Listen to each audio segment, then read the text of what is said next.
রাজধানী এডিনগর থানাধীন কবিরাজটিলা এলাকায় এক বাড়িতে ভাড়া থাকে বেশ কয়েকটি পরিবার। এই বাড়িতে ভাড়া থাকে পাপাই সাহা নামে এক যুবক।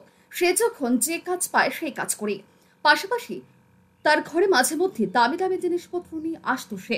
এই বাড়িতে উপরতলার একটি ঘরে ভাড়া থাকেন শম্পা রুদ্রপাল, স্বামী জহর নম। শম্পা রুদ্রপাল একটি বেসরকারি সংস্থায় কাজ করেন। সকাল 6টায় তিনি বাড়ি থেকে বেরিয়ে যান। বাড়ি ফেরেন সন্ধ্যা 7টা নাগাদ। তার স্বামী রিক্সা চালক। শুক্রবার শম্পা রুদ্রপাল অন্যান্য দিনের মতোই বেরিয়ে যান। তার স্বামীও ঘরে ছিলেন না। শম্পা রুদ্রপালের একমাত্র মেয়ে দুপুরে প্রাইভেট টিউশনি করতে চলে যান।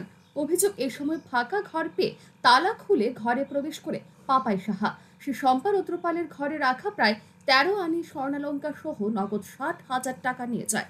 সন্ধ্যারাতে শম্পা রুদ্রপাল বাড়ি ফিরে এসে মালিককে ঘর ভাড়ার টাকা দিতে গিয়ে লক্ষ্য করেন তার জমানো টাকা নেই, স্বর্ণালঙ্কার গুলিও নেই। তার সন্দেহ হয় পাপাই সাহার উপর। পাপাই সাহার ঘরে গিয়ে দেখেন তার ঘরে বেশ কিছু দামি জিনিসপত্র রয়েছে। সেই সমস্ত জিনিসপত্র দেখে তার সন্দেহ আরো দৃঢ় হয়। এরই মধ্যে জানাজানি হতে বাড়ির সবাই এবং এলাকার কিছু মানুষ জড়ো হয়। তারা পাপাই সাহাকে উত্তম মধ্যম দিতে শুরু করে সে চুরির ঘটনা স্বীকার করে। অভিযুক্ত পাপাই সাহা ছাড়ায় চুরি করা স্বর্ণালঙ্কারগুলি কবিরাজটিলারই একটি স্বর্ণাকারের দোকানে সে বিক্রি করে দেয়। খবর পেয়ে ছুটে আসে এডিনগর থানার পুলিশ। অভিযুক্ত যুবককে জনগণের হাত থেকে ছাড়িয়ে থানায় নিয়ে যেতে গেলে এলাকাবাসী তাকে বাধা দেন।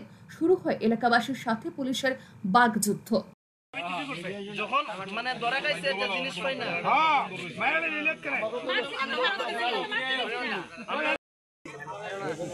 মারলে তো মেরে লেখা মাংস না দেখতে মাংস ফাটা মাংস আইন্দা খাওয়া তারে খাওয়া আগে সত্যি করব খাওয়া এই যে মানুষ চিন্তা করছে খাওয়াইছে দাদা বুয়া আরে গরম থেকে রাইন্দা ভাত আইন্দা খাওয়া এটা গোল কত বেশি দেখছি ও ভালো নাম দাদা চিন্তা করে শুরু করছে আর কাপড় নাম আর রাইতে নিলে ভাত দিয়ে তো বাবা মোরা সরকারকে ফোন কর কাজ করে ভাত খাবার লেন্ডা বড় বড় কুটা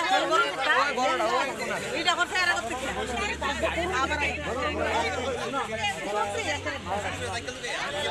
এদিন সংশ্লিষ্ট বাড়ির ভাড়াটিয়া শম্পা রুদ্রপাল জানান তাদের প্রথম থেকে সন্দেহ হচ্ছিল পাপাই সাহার উপর, কারণ পাপাই সাহার ঘরে দামি দামি জিনিসপত্র রয়েছে 5-6 হাজার টাকা মূল্যের পরচুলাও।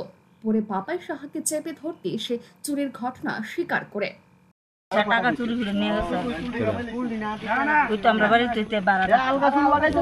কোন সময় নিচ্ছি এটা তো করতে পারি না। আমি যে সকালবেলা বাইরের জায়গা একটা প্রাইভেট ডিউটি করি, সকাল 6টার সময় যাই, রাত্র 7টা-8টা বাজে আইতে। আমার জামাই রিক্সা চালা, আর আমার মায়ের টিউশনি গেছে, বাড়ির ভিতরে কেউ আসে না, ঘরের তালা খুলে ঘরের জিনিস তেমন না কই মনে হয় উলট পালট করছে না। আর আমি সন্ধ্যার সময় আমার ঘর ভাড়া দিতাম কিছু করে মালিকের, ওই টাকার আমার সন্ধান হয়েছে আর কি। আমার ঘরের ভিতরে গিয়ে দিয়ে আমার জিনিস সব চিন্তাই ওরা নিয়ে গেছে। কতদিন আপনার বাড়িতে আমার 8 স্বর্ণের কানের আসছিল, আর 5 আনির উপরে আমার শঙ্খ বান্ধানে আসছিল। 2 পর জিনিস নিছে আর 60,000 টাকা নিচ্ছে। ভাড়া কতদিন ধরে থাকে?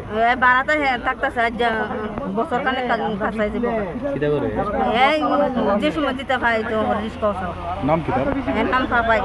এমনি বাড়ি কোন জায়গাতে? আমরা বাড়ি কলিং না, সে আসল বাড়ি কোন জায়গাতে? এর বাড়ি ঘর নেই, এদিকেই বাড়া।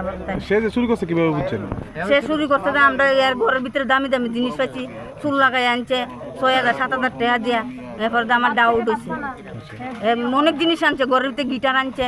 তারপরে আমার জামাইও গেছে ফিডা দিব তাই আবার ঘর ভাড়া ফাউন আসলে তাইরে দিব। আমার ঘর ভাড়া দিতাম গিয়ে সেটা আমি ধরা।